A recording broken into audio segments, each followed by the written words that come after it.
Although millions of people have osteoporosis, most are not aware how the complications of the disease can affect them, often for life. People who have the weak, thin bones characteristic of osteoporosis often suffer at least one serious break or bone fracture. While a broken bone may sound straightforward, the aftermath can be anything but. Because most people with osteoporosis are over the age of 50, healing from a broken bone is more difficult. In fact, 2/3 of those who suffer fractures never regain full mobility.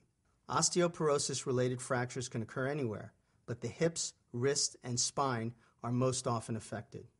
The most common fracture suffered by people with osteoporosis is in the spinal area. Vertebral fractures are usually not the result of a traumatic accident.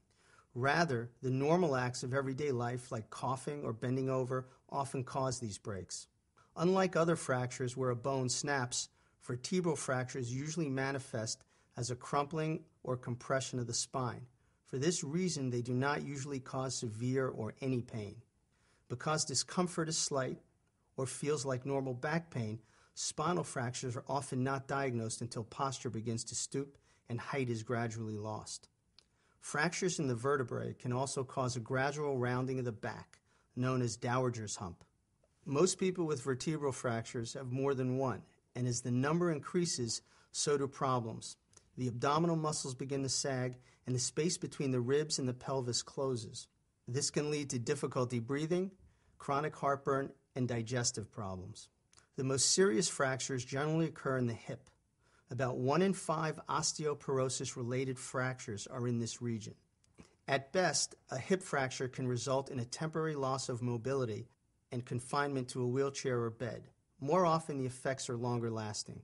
At least 2/3 of people who suffer hip fractures have difficulty with everyday tasks, like standing up on their own or dressing themselves.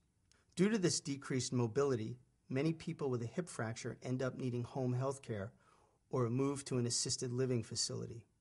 Scarily, statistics show that almost 25% of osteoporosis patients who suffer hip fractures will die within a year of their injury, usually from complications like blood clots or pneumonia.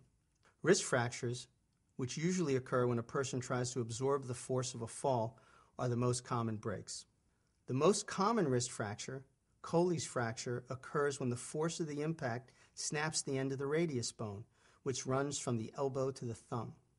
After a wrist fracture, a cast or splint is applied and the bone is allowed to heal. Usually broken wrists provide no further complications. Because osteoporosis has no symptoms, it is usually not diagnosed until after a fracture occurs. For this reason, it's particularly important to talk to your doctor about osteoporosis. Want to learn more? Check out other videos and sources on this site for more information.